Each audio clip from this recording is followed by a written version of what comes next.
Saúde Animal. Oferecimento. Hospital Veterinário da Unimar.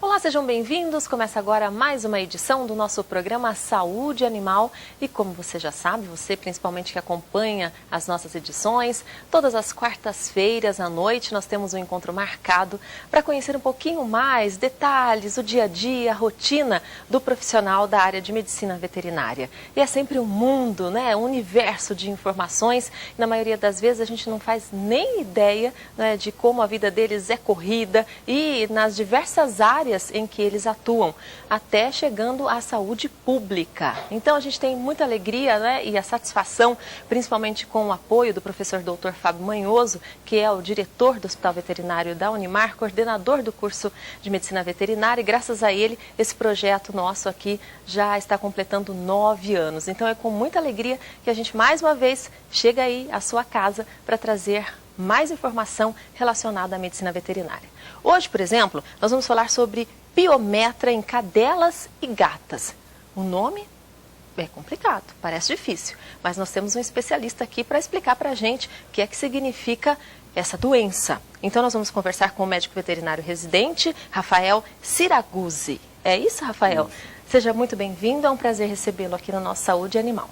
Tudo bem com você? Muito obrigado pelo convite, tudo bom. Muito bem, antes de entrar no assunto aqui, vamos conhecer um pouquinho mais sobre o Rafael, que já é residente, R1 ou R2? R1. R1, tem mais um ano ainda pela frente. Você fez medicina veterinária em Marília, mas não é de Marília, conta pra gente. Não, eu sou de outra cidade, do interior de São Paulo também, e aí eu conheci o Unimar e resolvi vir fazer a faculdade de medicina veterinária aqui em Marília. A sua cidade é? Auriflama. Auriflama. E como é que você escolheu o curso, né? Porque são tantas opções hoje em dia, né? Vocês têm acesso a tanta informação, confunde às vezes, né? Do que escolher, porque é uma coisa tão séria para o resto da vida. Como é que você escolheu? Eu sempre gostei muito de animais, sempre gostei de lidar com eles bastante. E eu tinha o meu cachorro, eu levava no veterinário e eu achava incrível o trabalho dele. E aí, assim, essa área de médico, não só estética, animais, né? Não só estética chamava atenção, você se preocupava. preocupava? Tratar mesmo. E aí sempre me chamou atenção e aí por isso que eu decidi seguir essa profissão. E aí quando você começou o curso, porque muitas pessoas às vezes, né, não pesquisam muito antes de começar, e você chegou lá e viu a quantidade de temas e as possibilidades, né, que você poderia escolher nas especialidades. Você sentiu o quê? Você imaginava que você teria tantas oportunidades assim, que medicina veterinária, o profissional atuava em tantas áreas? Como foi para você isso? Eu não sabia. Eu sabia da divisão entre os animais, né, grande porte, de fazenda, os animais de pequeno porte, os domésticos, mas eu não sabia dessa divisão para saúde pública, a importância que ele tem na saúde do ser humano também, tá? E aí com a graduação a gente foi vendo a variedade de áreas que a gente pode atuar na profissão. Mas você manteve ali a sua meta inicial, que eram os pequenos. Que eram os pequenos e a área de cirurgia. E aí a área de cirurgia. Isso. Muito bem. Então vamos agora focar aqui no nosso tema, que é um nome pouco conhecido, né, pela população e pelos proprietários de animais de um modo geral. Então explica pra gente, Rafael, o que é piometra. A piometra, ela consiste numa infecção do útero. Então a cadela ela vai ter uma infecção uterina e lá no útero vai acumular pus e micro-organismos. Tá? É uma infecção grave, porque ela, do útero ela vai para a corrente circulatória e dá uma infecção sistêmica no animal.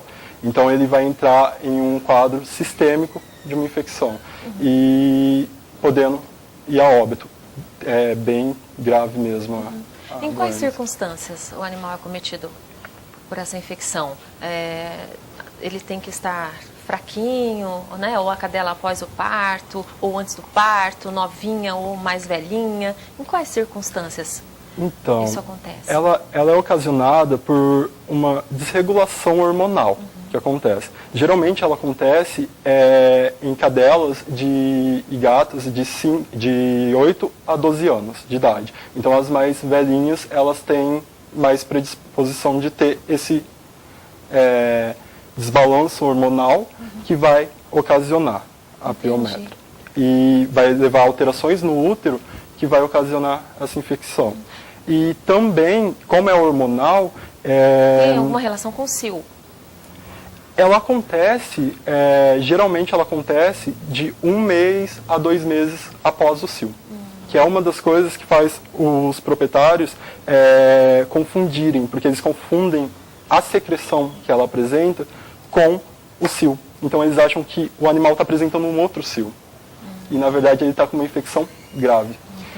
E como é por hormônio, às vezes é feito a aplicação de hormônios para evitar o SIL, para a cadela ou para a gata não ficar prenha, e esse hormônio, o animal já está desregulado já com os hormônios.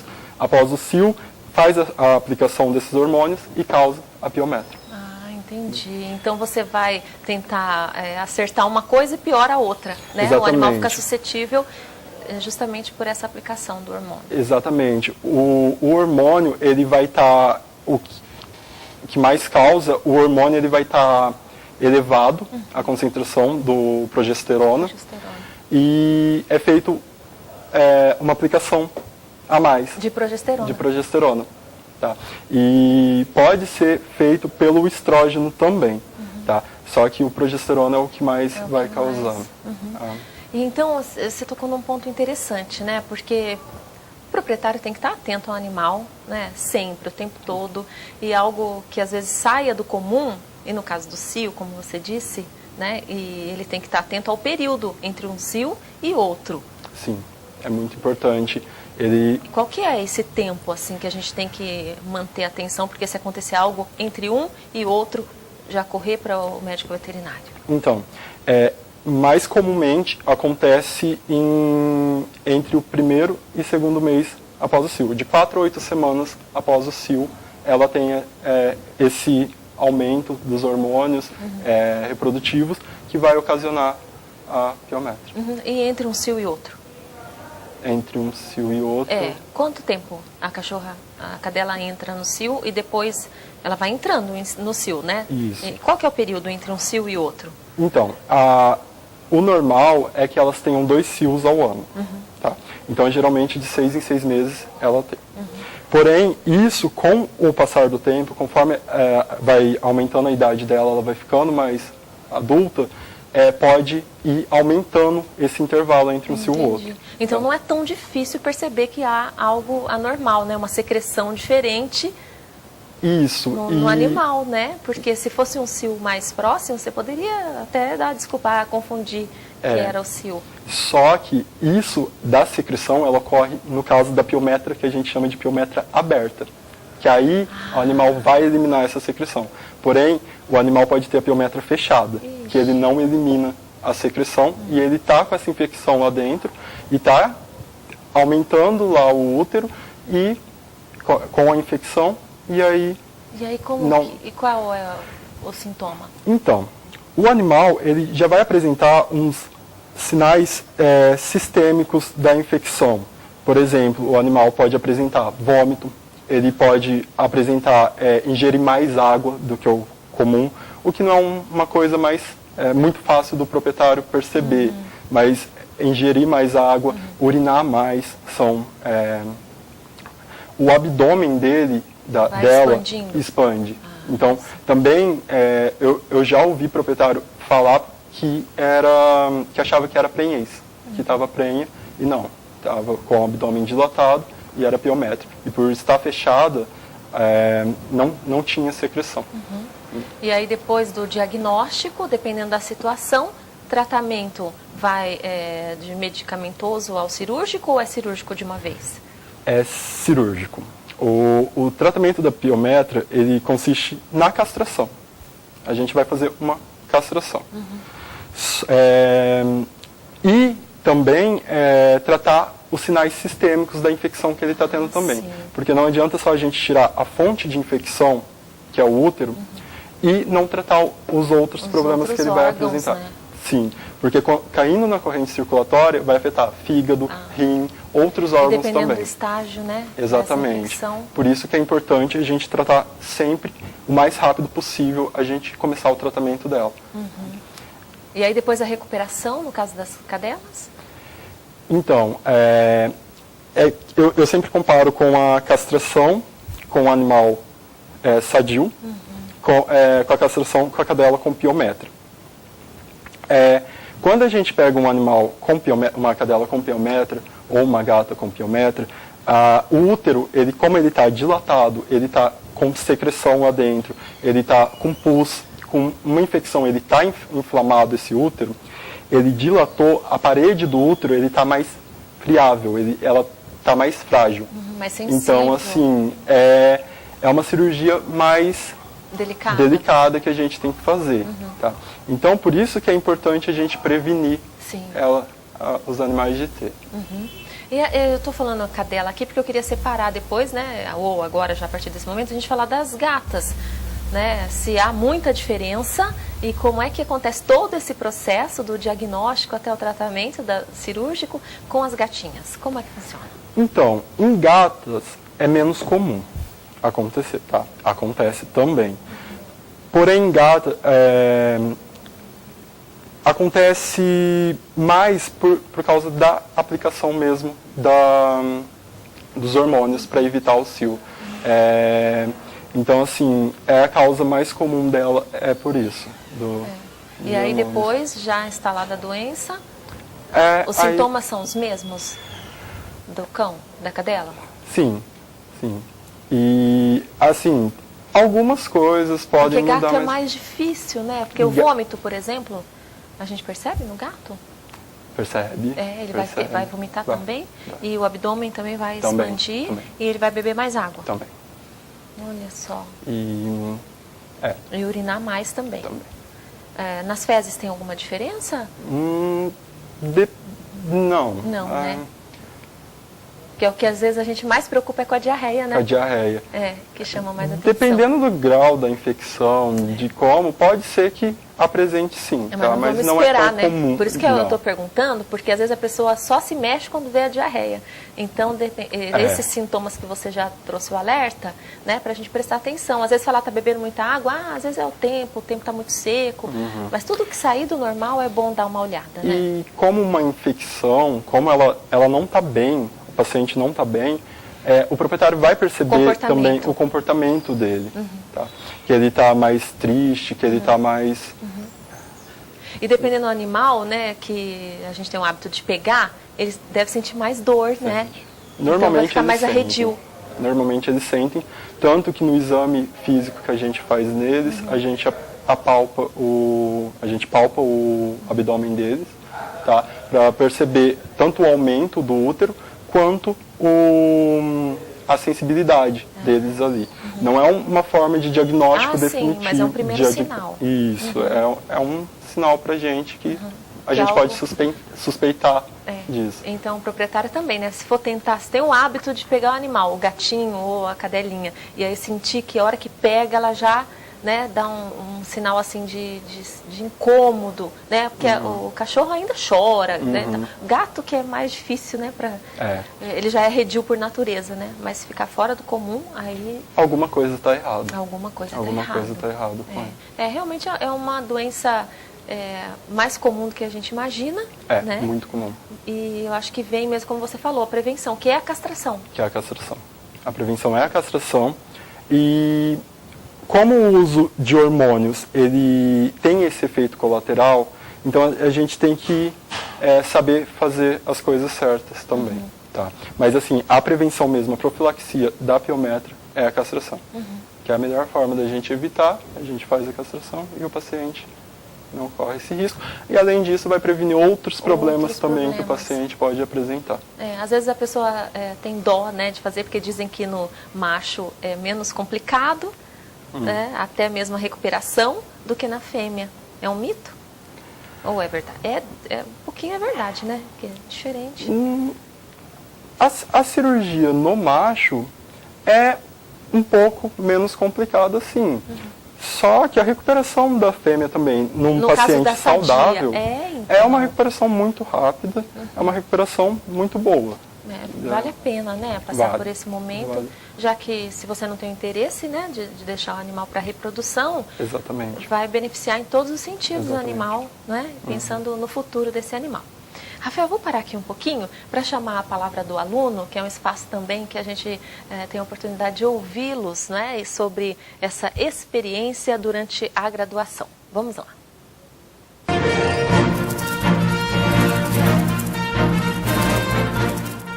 E eu sempre quis, eu sempre tive contato com os animais, sempre tive cachorro em casa. Meus avós têm fazenda também, que mexe com gado, e a gente estava sempre no meio. E agora estamos aí, depois de 6, 7 anos aí de luta, que pega umas DP também, um pouquinho, né? E graças a Deus deu tudo certo, estamos aí nos últimos 2 meses da faculdade. E tentando aproveitar ao máximo, sugar o máximo agora dos professores para a gente sair para o mercado de trabalho pronto aí e levar o nome da Unimar adiante aí. Mas a estrutura facilitou muito, certamente, para você, né? Com certeza. Aqui eu podia ter todo mundo que faz veterinária aqui, pode escolher para fazer estágio em outros lugares, tudo, em outros estados e outras faculdades também, mas o corpo docente nosso aqui também, de grandes animais, a gente está acostumado com o jeito das pessoas também, e eu optei também por ficar aqui, pelo convívio que a gente sempre teve com os professores, uma coisa gostosa assim, e estamos aprendendo bastante aí para terminar isso aí logo. Então a gente deseja muita sorte para você, parabéns, viu, por esses anos de dedicação, que você se realize ainda mais. Obrigadão, viu, obrigado vocês pela oportunidade aí, tudo de bom, viu, Unimar nota 10, obrigadão, valeu gente.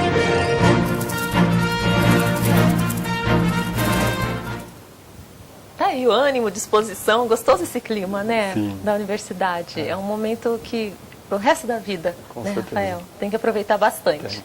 Muito bem, olha, para finalizar, às vezes, né, você aí que pegou o nosso programa pela metade, não conseguiu assistir ao todo, mas antes de finalizarmos, o Rafael vai concentrar para a gente aqui algumas dicas básicas, né, para você que tem a sua cadelinha, a sua gatinha, tomar cuidado, prestar atenção, né, e evitar que ela sofra com um problema que pode, muitas vezes, pode levar à morte, né?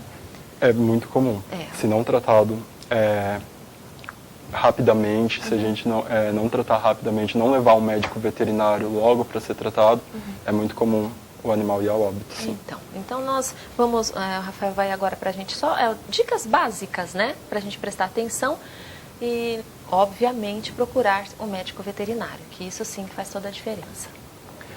Então, a gente tem que prestar atenção no animal, a gente tem que perceber as alterações comportamentais, as alterações físicas que ele vai apresentar, como eu disse, do cio, prestar atenção quando o animal teve o cio, e o fato da castração ser a melhor forma de evitar a prenhez, ser a castração. Me ocorreu agora aqui, antes de a gente encerrar, a partir de quanto tempo pode fazer a castração? Então, geralmente a gente faz, dependendo do animal, da maturidade reprodutiva deles, em cães a gente pode fazer a partir dos 6, 7 meses de idade. Em gatas depende muito da maturidade sexual deles mesmo, do desenvolvimento dos órgãos deles. E isso é a análise, vocês fazem uma análise. Isso, aí a gente avalia o animal, tá, para saber se a gente pode operar ele ou esperar mais um pouquinho.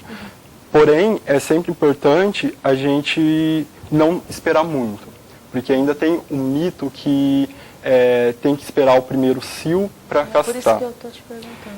Então, na verdade, estudos, pesquisas, estudos comprovam que a castração antes do primeiro cio previne tanto neoplasias, câncer de mama, vários problemas que ele pode apresentar, que ela pode apresentar também. Outro mito e verdade, te pegando aqui, né, coitado, mas também me ocorreu, não sei se é real isso, e vocês estudando, né, até relatos de pacientes, o animal depois da castração, o comportamento dele muda? Ele fica mais tranquilo? Fica, ele fica mais tranquilo. Tem o fato de falar que o animal ele vai ficar mais obeso também. Só que assim, se a gente fizer o controle nutricional, não deixar ele sedentário, levar ele para caminhar, não vai acontecer. Cães hiperativos, assim, né? Que são aqueles filhotes que destroem tudo. A esperança é que depois da castração melhore. Sim, pode melhorar. Dependendo da raça. Sim, pode melhorar. Depende muito da raça, do próprio comportamento do animal mesmo. Eu tô com a minha lá, por isso que eu tô perguntando a Floquinha. A minha esperança é a castração. Porque se não melhorar com a castração, não sei o que vai fazer, né? Tem que adestrar, sei lá. E aí é um outro tema interessante um dia pra gente conversar aqui, né? Hiperatividade, o que faz, porque tem cães que são assim. Sim. Não é? Complicado. Rafael Siraguzi, obrigada mais uma vez pela participação. Espero revê-lo aqui outras vezes para a gente dar sequência, né, em outros temas. Certamente você pode nos ajudar com orientação. Foi muito bom recebê-lo aqui. Muito obrigado. Obrigada e até a próxima. Até a próxima. Muito bem, olha, vamos encerrando mais uma edição do nosso programa Saúde Animal. Agradecemos muito a sua companhia, obrigada pela gentileza da sua audiência. Estaremos juntos certamente na próxima quarta-feira, ao vivo aqui pela TV Marília, e você vai revendo as nossas edições também pela internet. Obrigada mais uma vez, uma ótima semana e até a próxima. Hospital Veterinário da Unimar.